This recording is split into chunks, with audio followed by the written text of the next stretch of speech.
जय श्री राधे कृष्णा। आप सभी का दिन शुभ और मंगलमय हो और भगवान श्री नारायण की कृपा आप पर सदा बनी रहे। आप सभी को वैशाख अमावस्या की हार्दिक शुभकामनाएं। आज सुनिए वैशाख मास महात्म्य का अध्याय 15। श्री सूत जी कहते हैं, मुनिवरों, सब पापों का नाश करने वाली महान पुण्यप्रद वेंकटाचल पर जो कृष्ण तीर्थ है, उसका महात्म्य सुनो। पूर्व काल में विप्रवर रामकृष्ण नामक एक बहुत बड़ी मुनि थे। वे सत्यवादी, शीलवान, उत्तम भक्त, सब प्राणियों पर दया करने वाले, शत्रु और मित्र के प्रति समभाव रखने वाले, जितात्मा, तपस्वी और जितेंद्रिय थे। पर ब्रह्मा में निष्णात तथा एकमात्र ब्रह्म तत्व के आश्रित थे। ऐसे प्रभाव वाले मुनिवर रामकृष्ण ने उस तीर्थ में बड़ी कठोर तपस्या की। वे अपने सब अंगों को स्थिर करके खड़े रहते। वहां खड़े होकर तपस्या करते हुए उनको कई 100 वर्ष बीत गए। उनके सब अंगों पर वाल्मीकि की मिट्टी जम गई और उसने उन्हें आच्छादित कर लिया। तो भी महामुनि रामकृष्ण तपस्या में संलग्न रहे। उन्होंने वाल्मीकि की कोई परवाह नहीं की। इंद्र ने तपस्या करते हुए उस मुनि श्रेष्ठ पर मेघों को भेजकर बड़ी तेजी से वृष्टि करवाई। 7 दिनों तक लगातार वर्षा होती रही। मूसलाधार पानी पड़ने पर भी मुनि ने अपने नेत्र बंद करके वर्षा को सहन किया। तब बड़ी भारी गड़गड़ाहट के साथ कानों को बधिर बनाती हुई बिजली वाल्मीकि के ऊपर गिरी। वाल्मीकि उससे ढह गया। उसी समय शंख चक्र गदाधारी भगवान विष्णु प्रकट हो गए। वे विंता नंदन गरुड़ पर आरूढ़ थे। गले में पड़ी हुई वनमाला उनकी शोभा बढ़ा रही थी। श्री राम कृष्ण की तपस्या से संतुष्ट होकर भगवान इस प्रकार बोले, रामकृष्ण, तुम वेद शास्त्र के पारंगत विद्वान हो और तपस्या की निधि हो। मेरे प्रादुर्भाव के दिन जो मनुष्य यहाँ स्नान करता है, उसके पुण्य फल का वर्णन शेषनाग भी नहीं कर सकते। सूर्य मकर राशि पर स्थित हो और महातिथि पूर्णिमा पुष्य नक्षत्र से युक्त हो तो वह इस तीर्थ में स्नान करने का सर्वोत्तम समय बताया गया है। जो मनुष्य उस दिन कृष्ण तीर्थ में स्नान करता है, वह सब पापों से मुक्त होकर समस्त कामनाओं को प्राप्त कर लेता है। आज से यह महातीर्थ तुम्हारे ही नाम से संसार में प्रसिद्ध हो। ऐसा कहकर भगवान श्रीनिवास वहीं अंतर्ध्यान हो गए। उस तीर्थ का ऐसा प्रभाव है कि वह बड़े बड़े पापों को शुद्ध करने वाला है। मनुष्यों की बुद्धि को शुद्ध करता और उन्हें संपूर्ण ऐश्वर्यों को देता है। ब्राह्मणों, इस प्रकार तुम लोगों से यह कृष्ण तीर्थ का महात्म्य बताया गया, जो इसके श्रोता और वक्ता दोनों को श्री विष्णु लोक प्रदान करने वाला है। अब मैं भगवान वेंकटेश्वर के वैभव का वर्णन करूंगा, जिसे सुनकर मनुष्य सब पापों से मुक्त हो जाता है। जो मानव एक बार भगवान वेंकटेश्वर का दर्शन कर लेता है, वह मोक्ष को प्राप्त होता है। सत्य युग में जो पुण्य 10 वर्षों में प्राप्त किया जाता है, वही त्रेता में 1 ही वर्ष में, द्वापर में 5 महीनों में और कलयुग में 1 ही दिन में सिद्ध हो जाता है। परंतु जो भगवान श्रीनिवास का दर्शन करते हैं, उन्हें एक एक पल में वही पुण्य फल कोटि कोटि गुना होकर मिलता है। श्री भगवान वेंकटेश्वर में संपूर्ण तीर्थ, सब देवता, मुनि और पितर विद्यमान हैं। भगवान वेंकटेश का सच्चिदानंदमय विग्रह श्रेष्ठ शंख से पूजित है। उसके स्मरण करने मात्र से यमराज की पीड़ा नहीं होती। जो इस पृथ्वी पर परम दुर्लभ मनुष्य शरीर पाकर सर्वश्रेष्ठ देवता भगवान वेंकटेश का दर्शन एवं पूजन करते हैं, उनका जन्म सफल है और वे ही कृतार्थ हैं। भगवान नारायण का दर्शन होने पर सहस्त्रों ब्रह्म हत्या और 10,000 मद्यपान के पाप भी पूर्णतः नष्ट हो जाते हैं। जो मनुष्य सदा भोग और स्वर्ग लोक का राज्य चाहते हैं, वे एक बार प्रसन्नता पूर्वक वेंकटाचल निवासी भगवान श्रीनिवास को प्रणाम करें। करोड़ों जन्मों में किए हुए जो कोई भी पाप है, वे सब भगवान वेंकटेश्वर के दर्शन से नष्ट हो जाते हैं। जो संपर्क से, कौतूहल से, लोभ से अथवा भय से भी महादेव वेंकटाचलेश्वर का स्मरण करता है, वह इस लोक और परलोक में कभी दुख का भागी नहीं होता। वेंकटाचल निवासी देवेश्वर भगवान श्री विष्णु का कीर्तन और पूजन करने वाला अवश्य ही श्री विष्णु का सारूप्य प्राप्त कर लेता है। जैसे प्रज्वलित अग्नि क्षण भर में ढेर के ढेर ईंधन जलाकर भस्म कर देती है, वैसे ही भगवान वेंकटेश्वर का दर्शन सब पापों को जलाकर भस्म कर देता है। भगवान वेंकटेश्वर की भक्ति 8 प्रकार की मानी गई है। पहला, भगवान के भक्तों के प्रति स्नेह भाव। दूसरा, भगवत भक्तों की पूजा करके उन्हें संतुष्ट करना। तीसरा, स्वयं भक्ति पूर्वक भगवान की पूजा करना। चौथा, अपने शरीर की समस्त चेष्टाएं भगवान के लिए ही करना। पांचवा, भगवान के महात्म्य की कथा में रुचि रखना और उसे सुनने में आदर का भाव होना। छठा, अपने नेत्र और शरीर में भगवत भक्ति एवं भगवत प्रेम जनित विकार का स्फुरण होना। सातवां, भगवान श्रीनिवास का निरंतर स्मरण करना। और आठवां, वेंकटाचल निवासी भगवान श्रीनिवास की शरण लेकर ही जीवन धारण करना। ऐसी 8 प्रकार की भक्ति यदि किसी म्लेच्छ में भी हो तो वह निश्चय ही मोक्ष को प्राप्त कर लेता है। भगवान की अनन्य भक्ति तथा ब्रह्म ज्ञान से मोक्ष की प्राप्ति निश्चित है। सन्यासियों और नैष्ठिक ब्रह्मचारियों को वेदांत शास्त्र श्रवण जनित ज्ञान से जो मुक्ति प्राप्त होती है, वही सब लोगों को केवल भगवान वेंकटेश्वर के दर्शन से बिना देरी से ही मिल जाती है। वेंकटगिरी के स्वामी भगवान श्रीनिवास का दर्शन कर लेने पर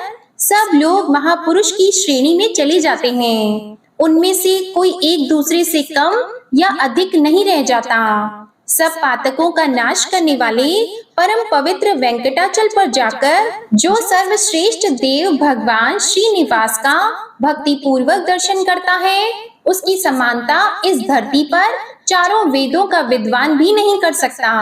संपूर्ण वेद भगवान श्रीनिवास का ही प्रतिपादन करते हैं। सब यज्ञ श्रीनिवास की ही आराधना के साधन हैं तथा सब लोग भगवान श्रीनिवास के ही आश्रित हैं। अन्य सबका आश्रय छोड़कर भगवान श्रीनिवास की ही शरण लेनी चाहिए। वेंकटाचल निवासी भगवान श्री हरि का 2 घड़ी चिंतन करने वाला मनुष्य भी अपनी 21 पीढ़ियों का उद्धार करके विष्णु लोक में सम्मानित होता है। इस प्रकार यह वेंकटेश्वर का महात्म्य बताया गया। जो मनुष्य प्रतिदिन भक्ति पूर्वक इसको सुनता अथवा पढ़ता है, वह भगवान वेंकटनाथ की सेवा का फल पाता है। वेंकटाचल पर चढ़ने के पहले उस पुण्यवर्धक पर्वत की इस प्रकार प्रार्थना करनी चाहिए। हे स्वर्णाचल, हे महापुण्यमय सर्वदेव सेवित गिरि श्रेष्ठ, ब्रह्मा आदि देवता भी जिनकी श्रद्धा पूर्वक सेवा करते हैं, उन्हीं आपके ऊपर मैं अपने दोनों पैरों से चलूंगा।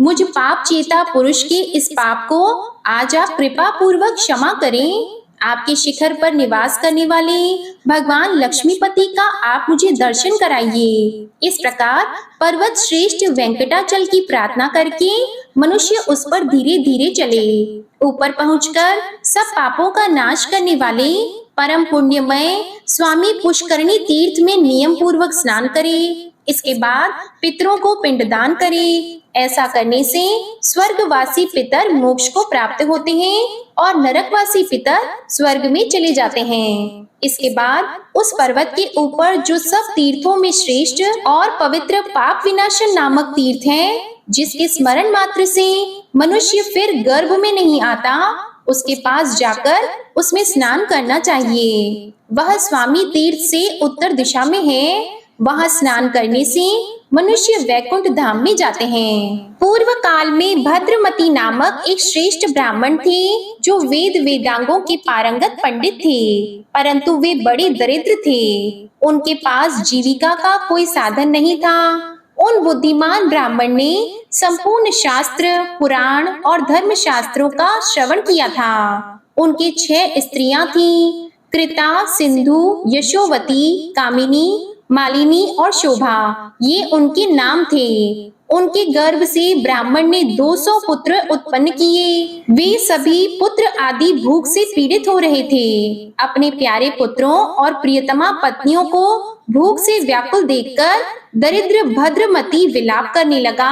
हाय, भाग्यहीन जन्म को धिक्कार है, धन और कीर्ति से रहित जीवन को धिक्कार है। उस जन्म को भी धिक्कार है जिसमें धन अभाव के कारण अतिथियों का सत्कार नहीं हो पाता हो। ज्ञान और सदाचार से शून्य जीवन को भी धिक्कार है और बहुत संतानों वाले मनुष्य के धनहीन जन्म को भी धिक्कार है।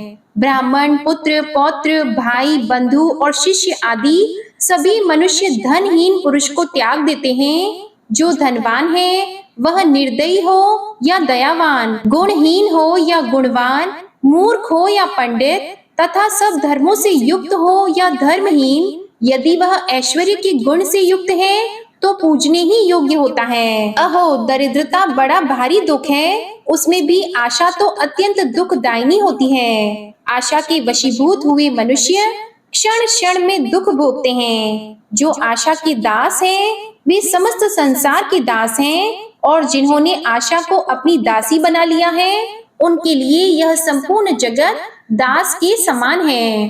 अहो, दरिद्रता महान दुख है, महान दुख है। उसमें भी पुत्र और स्त्रियों का अधिक होना तो और भी दुखदायी है। ऐसा उद्गार प्रकट करके सब शास्त्रों के अर्थ ज्ञान में पारंगत विद्वान भद्रमती मन ही मन ऐसे धर्म का विचार करने लगी जो अत्यंत ऐश्वर्य प्रदान करने वाला हो। उस समय उनकी स्त्रियों में जो कामिनी नाम वाली पतिव्रता पत्नी थी, उसने अपने पति देव से कहा, भगवान, मेरे प्राणनाथ, मेरी एक बात सुनिए। ऋषि मुनियों से सेवित सुवर्ण मुखरी नदी के तट पर देवताओं के निवास करने योग्य परम पवित्र वेंकट पर्वत है। उसके शिखर पर सब पापों का नाश करने वाला पावन तीर्थ है। महामते, आप पत्नी और पुत्रों के साथ वहां चलकर पाप नाशन तीर्थ में स्नान कीजिए। मैंने बचपन में अपने पिता के पास नारद जी के मुख से उस तीर्थ का महात्म्य इस प्रकार सुना था कि सब पापों का नाश करने वाले परम पवित्र वेंकटाचल पर पाप नाशन नामक एक महान तीर्थ है, जो समस्त दुखों का निवारण और सब प्रकार की संपदाओं का दान करने वाला है। उसमें संकल्प पूर्वक स्नान करके अधिक ऐश्वर्य प्रदान करने वाले धर्म का मन ही मन चिंतन करना चाहिए। सब दानों में उत्तम भूमि दान है। वह परलोक में उत्तम फल की प्राप्ति कराने वाला तथा समस्त मनोवांछित कामनाओं को देने वाला है। भूमि दान देकर मनुष्य अपनी अभीष्ट वस्तुओं को प्राप्त कर लेता है। नारद जी की यह बात सुनकर मेरे पिता बहुत प्रसन्न हुए। उन्होंने शेषाचल पर जाकर पापनाशन तीर्थ में स्नान करने के बाद एक क्षत्रिय ब्राह्मण को भूमि दान दिया, जो समस्त ऐश्वर्यों को देने वाला है। उससे मेरे पिता इस संसार में सब प्रकार से सौभाग्यशाली हुए और अंत में भगवान श्री विष्णु के परम धाम में गए। महाभाग, आप भी गिरिश्रेष्ठ वेंकटाचल पर चलकर संपूर्ण कामनाओं को देने वाला भूमि दान कीजिए। अग्निहोत्री क्षत्रिय ब्राह्मण को थोड़ी सी भी भूमि का दान करके मनुष्य पुनरावृत्ति रहित ब्रह्म लोक को प्राप्त होता है। वेंकटाचल पर्वत पर किया हुआ भूमि दान सब पापों का नाश करने वाला है। जो ईख, गेहूं, धान और सुपारी आदि वृक्षों से युक्त पृथ्वी का दान करता है, वह साक्षात श्री विष्णु के समान है। जीविकाहीन कुटुंबी एवं दरिद्र ब्राह्मण को थोड़ी सी भूमि देकर मनुष्य भगवान विष्णु के सायुज्य को प्राप्त होता है। अपनी पत्नी की बात सुनकर और शेषाचल निवासी भगवान विष्णु का ध्यान करके भद्रमती ब्राह्मण बहुत संतुष्ट हुए। उन्होंने अपनी बुद्धि से परम उत्तम क्रीड़ाचल पर्वत पर जाने का निश्चय किया। वे पूर्णतः धर्मपरायण थे। अपनी स्त्री के साथ सुशाली नाम वाली नगरी में गए और सब ऐश्वर्यों से संपन्न विप्रवर सुघोष से उन्होंने 5 हाथ भूमि मांगी। सुघोष भी बड़े धर्मात्मा थे। उन्होंने प्रसन्न चित्त वाले इन कुटुंबी ब्राह्मण को देखकर इनका विधि पूर्वक पूजन किया और इस प्रकार कहा, भद्रमते, मैं कृतार्थ हो गया, आज मेरा जन्म सफल हुआ। इस प्रकार कहकर सुघोष ने कहा, पृथ्वी वैष्णवी पुण्या, पृथ्वी विष्णु पालिता, पृथ्वी व्यास्तु प्रदानेन प्रियताम में जनार्दनः। अर्थात पृथ्वी भगवान विष्णु की प्रिया है, पवित्र पृथ्वी भगवान विष्णु द्वारा सुरक्षित है। पृथ्वी के दान से भगवान जनार्दन मुझ पर प्रसन्न हो। इस मंत्र के उच्चारण पूर्वक विष्णु बुद्धि से भद्रमती की पूजा करके 5 हाथ पृथ्वी उन्हें दे दी। उस भूमि दान के पुण्य से सुघोष भगवान विष्णु के धाम को प्राप्त हुआ, जहाँ जाकर कोई भी शोक नहीं करता। इसके बाद भद्रमती अपने पुत्रों और स्त्रियों के साथ देव दानव वंदित वेंकटाचल पर गए। वहां स्वामी पुष्करणी के परम पवित्र निर्मल जल में उन्होंने स्त्रियों और पुत्रों के साथ संकल्प पूर्वक स्नान किया। इसके बाद उसके पश्चिम तट पर पृथ्वी को धारण करने वाले भगवान श्वेत वराह को नमस्कार करके वे भगवान श्रीनिवास के मंदिर में गए। वहां ब्रह्मा आदि देवताओं से सेवित कृपा निधान श्रीनिवास का अपने पुत्र आदि के साथ दर्शन किया और भगवान को प्रणाम करके पत्नी और पुत्र सहित पाप नाशन तीर्थ में आए। फिर वहां विधि पूर्वक स्नान करके धर्म आदि शुभ कर्मों का अनुष्ठान किया और किसी क्षत्रिय विष्णु भक्त पुरुष को विष्णु बुद्धि से मोक्षदायक भूमि दान जो सुघोष से ली थी वह दिया। उस दान के प्रभाव से शंख चक्र और गदा धारण करने वाले वनमाला विभूषित भगवान विष्णु गरुड़ पर चढ़े हुए पापनाशन तीर्थ के तट पर प्रकट हुए। उस समय शांत स्वभाव वाले भद्रमती ने भगवान की इस प्रकार स्तुति की, सबके कारण रूप आप भगवान को नमस्कार है, सबको पालन करने वाले आपको नमस्कार है, समस्त देवताओं के स्वामी आपको नमस्कार है, दैत्यों का संहार करने वाले जो भक्त जनों के प्रियतम, पापों के नाशक तथा दुष्टों के संहारक हैं, उन जगदीश्वर को बार बार नमस्कार है, जिन्होंने किसी विशेष हेतु से वामन रूप धारण किया, जो नार स्वरूप जल में स्नान करने के कारण नारायण कहलाते हैं, जिनके विक्रम की कोई सीमा नहीं है, तथा जो शंख चक्र खड्ग और गदा धारण करते हैं, उन भगवान पुरुषोत्तम को बार बार नमस्कार है। क्षीर सिंधु में निवास करने वाले भगवान को नमस्कार है। अविनाशी लक्ष्मीपति को नमस्कार है, जिनके अनंत तेज की सूर्य आदि से भी तुलना नहीं हो सकती, उन भगवान को नमस्कार है। तथा जो पुण्य कर्म परायण पुरुषों को स्वतः प्राप्त होते हैं, उन कृपालु श्री हरि को बार बार नमस्कार है। सूर्य और चंद्रमा जिनके नेत्र हैं, जो संपूर्ण यज्ञों का फल देने वाले हैं, यज्ञांगों से जिनकी शोभा होती है, तथा जो साधु पुरुषों के परम प्रिय हैं, उन भगवान श्रीनिवास को बारंबार नमस्कार है। जो कारण के भी कारण, शब्द आदि विषयों से रहित, अभीष्ट सुख देने वाले तथा भक्तों के हृदय में रमण करने वाले हैं, उन भक्त वत्सल भगवान को नमस्कार है। अद्भुत कारण रूप आपको नमस्कार है। मंदराचल पर्वत धारण करने वाले कच्छप रूपधारी आपको नमस्कार है। यज्ञ वाराह रूप में प्रकट होने वाले आपको नमस्कार है। वामन रूपधारी आपको नमस्कार है। हे कमलाकांत, सबको सुख देने वाले भगवान, आप शरणागतों की पीड़ा का नाश करने वाले हैं, आपको बारंबार नमस्कार है। ब्राह्मण भद्रमती के इस प्रकार स्तुति करने पर भक्त वत्सल दया निधान भगवान श्रीनिवास ने वात्सल्य पूर्वक कहा, तात तुम्हारा कल्याण हो, तुम्हारे इस महास्तोत्र से मैं संतुष्ट हूँ। ब्राह्मण, तुम इस संसार में पुत्र पौत्र आदि के साथ सब भोगों से संपन्न होकर सुख भोगने के बाद अंत में मोक्ष प्राप्त करोगे। ऐसा कहकर भगवान श्री विष्णु वहीं अंतर ध्यान हो गए। ब्राह्मणों, इस प्रकार मैंने पापनाशन तीर्थ की महिमा और उसके तट पर भूमि दान की महत्ता का भी वर्णन किया। जय श्री कृष्णा। आज का अध्याय यही समाप्त हुआ। इसके आगे का वृतांत आप अगले अध्याय में सुनेंगे। अब आप सुनिए विष्णु चालीसा का पाठ। विष्णु सुनिए विनय सेवक की चित लाए, कीरत कुछ वर्णन करो दीजिए ज्ञान बताए। नमो विष्णु भगवान खरारी, कष्ट नशावन अखिल बिहारी। प्रबल जगत में शक्ति तुम्हारी, त्रिभुवन फैल रही उजियारी। सुंदर रूप मनोहर सूरत, सरल स्वभाव मोहनी मूरत। तन पर पीतांबर अति सोहत, बैजंती माला मन मोहत।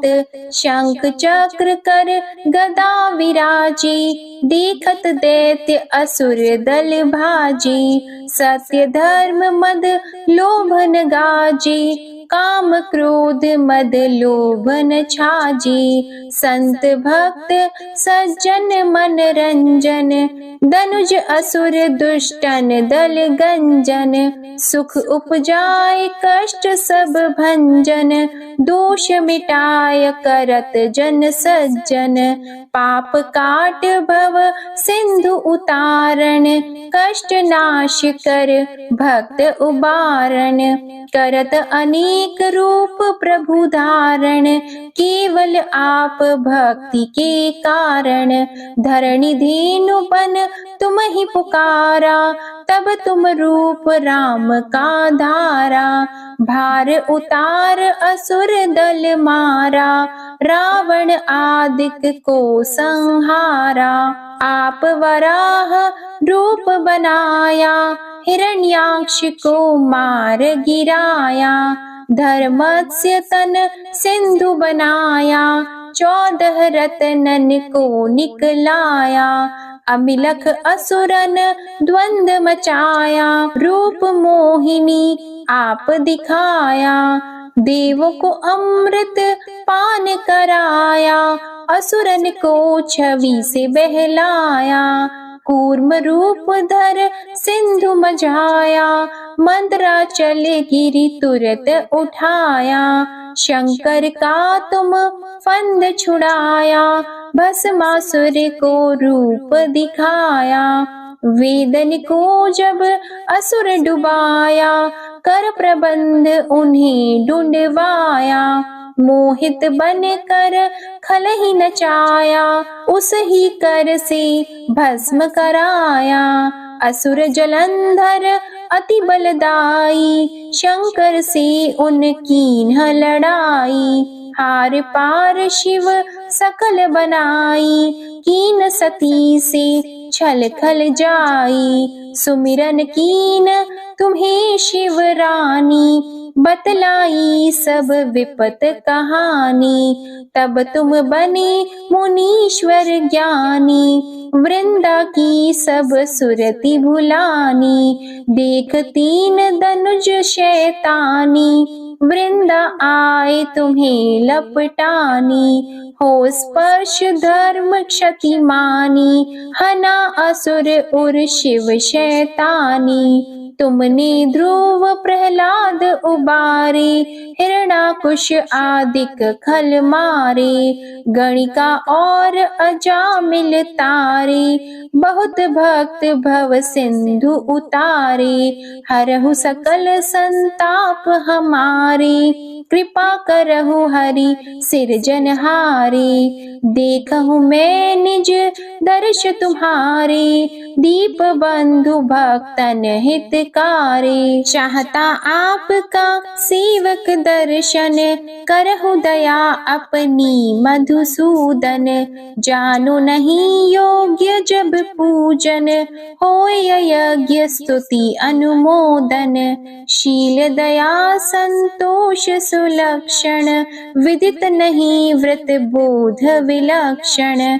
करहु आपका किस विधि पूजन, कुमति विलोक होत दुख भीषण। करहु प्रणाम कौन विधि सुमिरन, कौन भांति मैं करहु समर्पण। सुर मुनि करत सदा सेवकाई, हर्षित रहत परम गति पाई। दीन दुखिन पर सदा सहाई, निज जन जान लेव अपनाई। पाप दोष संताप नशाओ, भव बंधन से मुक्त कराओ। लाओ, सुत संपत्ति दे सुख उपजाओ, निज चरणन का दास बनाओ, निगम सदा ये विनय सुनावे, पढ़े सुने सो जन सुख पावे। श्री विष्णु चालीसा समाप्त होती है। प्रेम से बोलिए भगवान विष्णु और माता लक्ष्मी की जय। आपको आज की कथा पसंद आए तो वीडियो को लाइक कीजिएगा, शेयर कीजिएगा, कमेंट में भगवान श्री विष्णु जी की जय लिखिएगा और चैनल को भी सब्सक्राइब कीजिएगा। इसी के साथ आज आप हमारे चैनल पर वैशाख अमावस्या व्रत की कथा भी जरूर सुनिएगा। प्रेम से बोलिए श्री हरि विष्णु जी की जय।